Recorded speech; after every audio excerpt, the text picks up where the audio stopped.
তার মানে ওই যে বিবিসি বলতাম যে আমরা। আচ্ছা ভালো কথা, তুমি কি করতেছো, তোমার কি কাজ? আপনারা তো আসলে সেই দিনকে আসলে মেইন ঘটনাটা বলতে পারিনি। আমি আসলে এই গ্রামে সবই আছে, সবার হাতে মোবাইল আছে, সব কিছুই আছে, কিন্তু এখানে ধরেন ইন্টারনেট সেবাটা ঠিকভাবে নাই, ওয়াইফাই একদম পাওয়া যায় না। এই ওয়াইফাইয়ের জন্য কিছু যন্ত্রপাতি কেনার জন্য আমার খুবই একটা গবেষণার কাজ চলতেছে।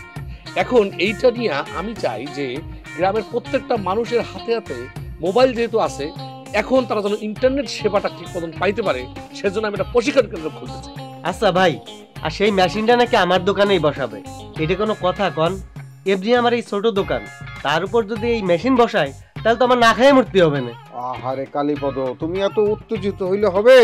হ্যাঁ, তোমার বাপ তো ঠান্ডা মানুষ ছিল বিনয়। শোনো, আগে ভাই কি কথা বলতেছে, ভাইয়ের কথাটা শুনি, তারপরে না এখনই তো সেইখানে মেশিনপত্র বসাইতেছে না কি ভাই?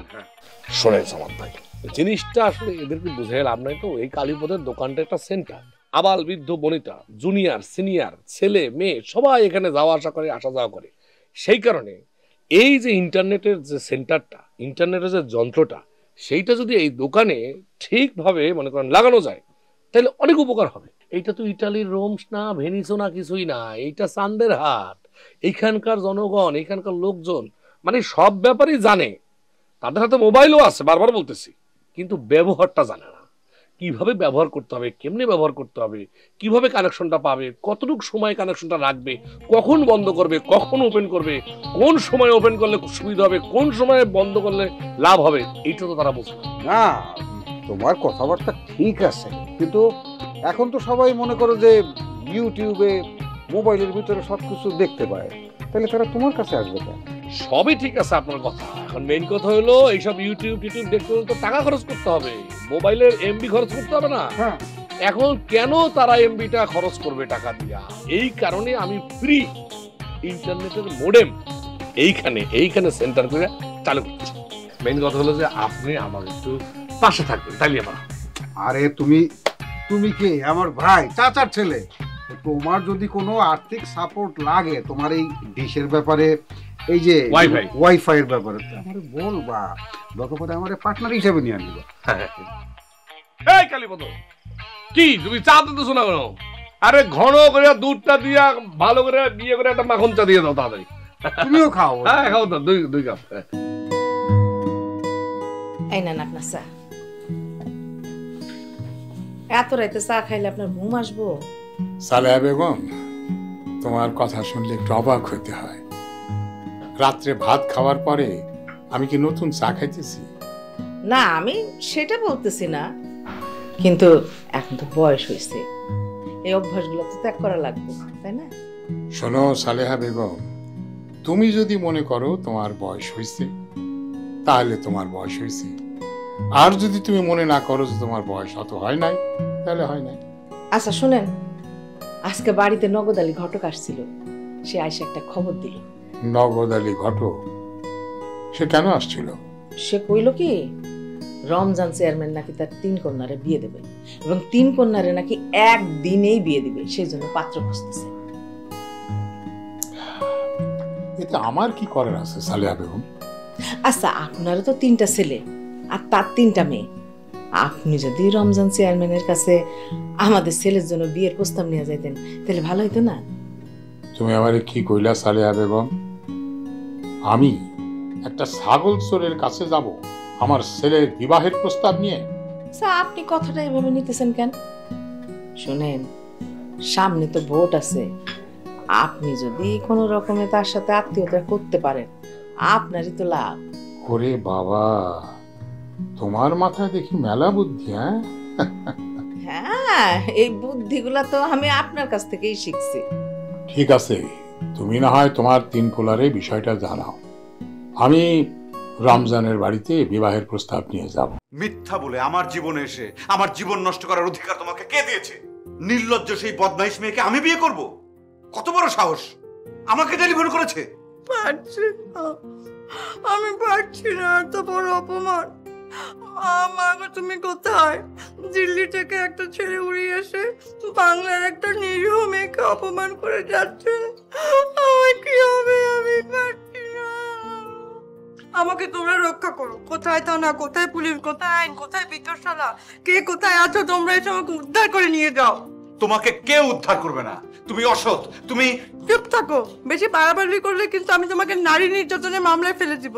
তারপর এমন ঝামেলা পড়বে তোমার হাড্ডি কুড্ডি সব চূর্ণ বিচূর্ণ হয়ে যাবে।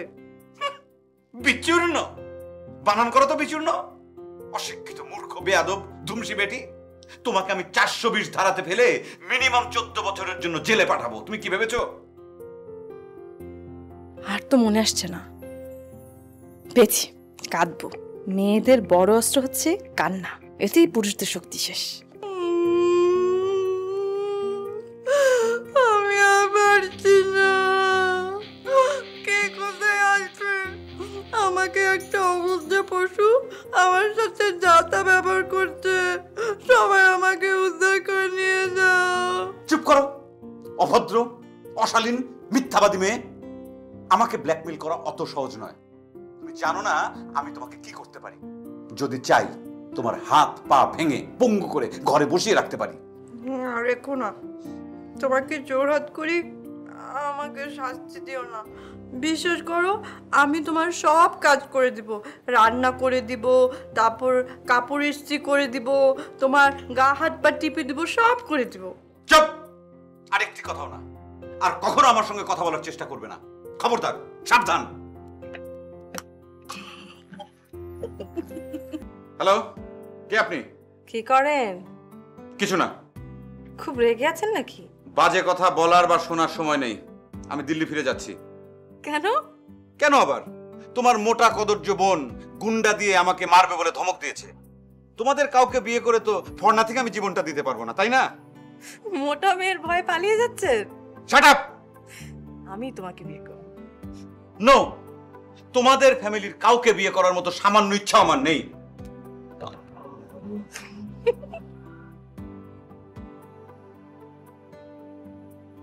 Nonsense, stupid. আমি বিয়ে করব না, আমি কাউকে বিয়ে করব না। মানিক আমার কি হয়েছে ভাই? হ্যাঁ, ওই ছোট মেয়েটা এখন আমাকে বিয়ে করতে চায়। তামাশা, তাই না? না, অত সোজা না, কোনো বিয়ে নয়। আমি অন্য জায়গায় মেয়ে দেখবো, ওই বাটপার ফ্যামিলিতে আর পা দিতে যাব না। তুই দেখে নিস, আমি 3 দিনের মধ্যে তোর বিয়ে লাগিয়ে দিব। আমি কখনোই বিয়ে করব না, এটাই আমার ফাইনাল কথা। ওমা, এটা আবার কেমন কথা? চোরের উপর রাগ করে মাটিতে ভাত খাবি? হ্যাঁ, খাবো। শুধু মাটিতে নয়, দরকার হলে মাটি 10 হাত করে নিচে নেমে গোস্ত পরোটা খাবো। তবু জীবনে কোনোদিন বিয়ে করব না। আমার 10টায় ফ্লাইট, টিকিট কনফার্ম। আমি দিল্লিতে ফিরে যাচ্ছি।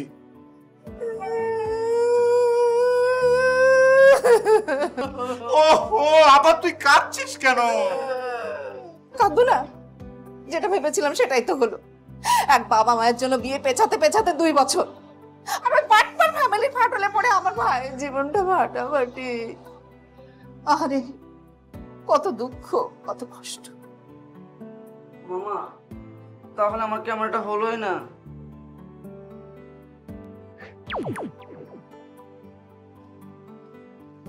কি সেটা? মামা গোয়িং ব্যাক টু দিল্লি। কোথায়? বিয়ে করবে না, ফাইনাল। আমার ক্যামেরাও হলো না। পারলে কিছু করো, আর না হলে আমি কাঠমান্ডু চলে যাই। এভাবে কত মার হাতে মার খাবো? বাবা ওঠো, জাগো, দেখো তোমার হিম্মত। এই থাম থাম থাম, কি বললি? বিয়ে করছে না, চলে যাচ্ছে? Good, very good decision. আরে বিয়ে করলি তো ধমকানি আর চমকানি, ঠিক সিদ্ধান্ত। মিস্তিতলি এবার বুঝবে কত টাকায় কত আনা। নায়িকা হইতে গেলে কিছু রুলস মানতে হয়। হ্যাঁ, দোলা এখন যে বর্তমানে যারা যারা নতুন নায়িকা আছে সবাই কিন্তু এই আমার হাতের উপর দিয়ে কিন্তু নায়িকা হয়েছে, বুঝছো? মানে এখানে কিছু ব্যাপার মেনটেন করতে হয়। মানে একটা কথা বলছিলাম, তোমার মনে আছে, কিছু দিলে কিছু মিলে, না দিলে না মিলে। এখন তোমার কিছু জিনিস মনে করলো বুঝতে হবে তোমার। এখন তুমি যদি ব্যাপারটা, হ্যাঁ আমাদের না রিহার্সাল করার কথা, আমরা রিহার্সালটা করি। হ্যাঁ, আরে কিসের রিহার্সাল? ডায়লগগুলো, হ্যাঁ ডায়লগ সব তোমার রিহার্সাল করবো। আগে তো সিচুয়েশনটা বুঝতে হবে না তোমার? এখন তুমি যদি প্রেম করতে পারো, যদি স্ক্রিনে তোমার রোমান্স করতে তোমার কি করতে হবে, ধরে নাও আমি হিরো, সেখানে তোমার একটু রোমান্সের ব্যাপার স্যাপার আছে না। এখন যেটা বলি তোমাকে, মানে পানি খাও, পানি খাও সব না, পানি খাও খাও আছে, পানি দিয়ে খাও।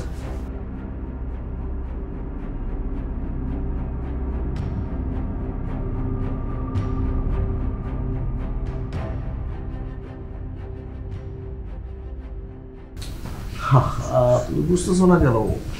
তুমি এত হচ্ছ করলে তো হবে না। তুমি ব্যাপারটা শোনো, তোমার একটা কথা, এই যে তোমার আমি সময় দিচ্ছি, এই জমজম খা এত সস্তা না, তুমি বুঝতেছো না?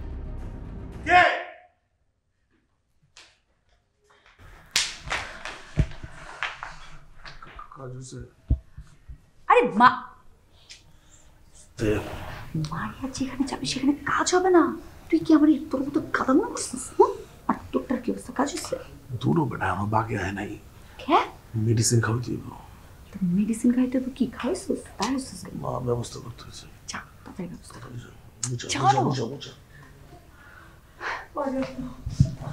আপু কি হয়েছে? আপু আমার ভয় লাগতেছে। আপু আপনি কিছু একটা করেন, কেমন গায়ে ধরতেছে। আরে আপু কি যে বলেন না, এখানে ভয়ের তো কোনো কারণই নেই। আপু বসেন বসেন। আপু আপনি কি জমজম ভাইকে ভয় পাচ্ছিলেন কেন? কেমন গায়ে ধরতেছে, গায়ে ধরতেছে।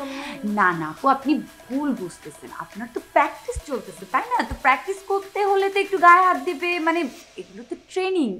আপনি নায়িকা হবেন, আপনার নাচতে হবে, গাইতে হবে, কত ধরনের অ্যাক্টিং করতে হবে সবার সাথে, তো একটু গায়ে হাত দিচ্ছে, এটা কোনো ব্যাপার না। ওগুলোকে করতেই হবে। হ্যাঁ আপু, এগুলো তো করতেই হবে। আমরা যাদেরকে শেখাচ্ছি এভাবেই শেখাচ্ছি, আপনাকে তো ডিফারেন্স কিছু শেখাচ্ছি না, তাই না আপু? আপনি কি এখনো ভয় পাচ্ছেন? আমি আছি না। আচ্ছা আপনি আমাকে বিশ্বাস করেন না? জমজম ভাইয়ের কথা বাদ দেন, আপনি আমাকে তো বিশ্বাস করেন, তাহলে কোনো চিন্তাই করবেন না। আপনাকে জমজম ভাই যা যা বলবে তাই তাই করবেন, ঠিক আছে? আসসালামু আলাইকুম। ওয়ালাইকুম আসসালাম। কি বাচ্চু মেম্বার, কি খবর? ভাই, মেম্বার বইলে আর উপহাস করেন না। আমি সত্যি সত্যি বারবার মেম্বার হইতে পারতাম, কিন্তু কেন মেম্বার হইনি জানেন? কেন? আপনার ভাইয়ের কারণে। কি বলো এইসব? ও আবার কি করছে? আপনার ভাই আমার সাথে ষড়যন্ত্র করেছে। আরে ও তোমার বিরুদ্ধে ষড়যন্ত্র করতে যাবে কেন? সে তার ভাই ব্রাদার নিয়ে আমার বিরুদ্ধে দেয়ালে দেয়ালে লিখছে। এতদিন পর সবকিছু আমার কাছে সে স্বীকার করছে, আর অনুতপ্ত হয়ে ক্ষমাও চাইছে। এটা তুমি কি বললা? আমি তো ভাই ভাই তো কোনো কুল কিনার পাইতেছি না। তারপর চিন্তা করে দেখলাম ছোট ভাই, দিলাম ক্ষমা করে। রমজান ভাই, ক্ষমা তো একটা মহৎ গুণ, তাই না? হ্যাঁ আপনার কাছে না ভাই, সে তো ঘুরা ঘুরা সবার কাছে ক্ষমা চাইতেছে। কি বলিস? সবার কাছে ক্ষমা চাইবো কেন? সেটা তো আমিও জানি না, দেখলাম ঘুরা ঘুরা জনে জনে মাপ চাইতেছে, তাই কইলাম। আমার দোকানে কয়েক টাকার চা বাকি খাইছিল, আমার 1000 টাকা দিয়ে গেছে। কি বলিস? আচ্ছা তোরা থাক, আমি গেলাম। এই মনসুর, ঘটনা কি? রায়হান যে জনে জনে ক্ষমা চাইতেছে, সামনে আবার ইলেকশন করবে নাকি? তা তো জানি না ভাই, চিন্তার বিষয়। High high. তুমি এখানে এখনো বাসায় যাওনি? না যাইনি, থেকে গেলাম। ও আরে শোনো না, তুই কথা আছে, এখানে এসো, বসো এখানে। কি? দুদিন পর তো তোমার সাথে আমার বিয়েই হচ্ছে, তাই ভাবলাম বিয়ের আগে যতটুকু ডিসকাশন করে নেওয়া যায়, খারাপ কি? আর ভাবিও থেকে যেতে বলল। ও আচ্ছা। কিন্তু জানো, আমার না একা একা ভীষণ বোর লাগছিল, আর তুমিও যে এতক্ষণ বাইরে থাকবে সেটাও বুঝতে পারি নাই। আচ্ছা, তুমি তো আমাকে তোমার সাথে নিয়ে যেতে পারতে, তোমার সাথে আমি একটু আশেপাশে ঘুরে দেখতে পারতাম। এখানে তো দেখার মতো তেমন কিছু নেই, তাছাড়া তুমি আমার সঙ্গে যাবে, বাইরের মানুষ কি ভাববে? যে যা ভাবার ভাবুক। শোনো, কে কি ভাবলো এসব ভাবলে কি জীবনে কিছু করা যায়? চলো তোমার রুমে যাই। আমার রুমে মানে? কেন আবার, তোমার সাথে গল্প করব। আর বিয়ের আগে তো তোমার আমার অ্যাডজাস্টমেন্টের একটা ব্যাপার আছে না। আর সারা দিন ভাবির মুখে তোমার অনেক প্রশংসা শুনলাম, তুমি নাকি খুব অনেস্ট, তাই একটু যাচাই বাছাই করতে হবে না? দেখো, আমার মাথা ধরেছে, তোমার সঙ্গে কথা বলতে আমার ইচ্ছে করছে না। তুমি যাও অথবা আমি চলে যাচ্ছি রুমে। আচ্ছা আমি মাথা টিপে দেই তোমার? আমার টিপে দেওয়া লাগবে না, তুমি যাবে নাকি আমি চলে যাবো? মানে শোনো তো, আমার কথাটা শোনো।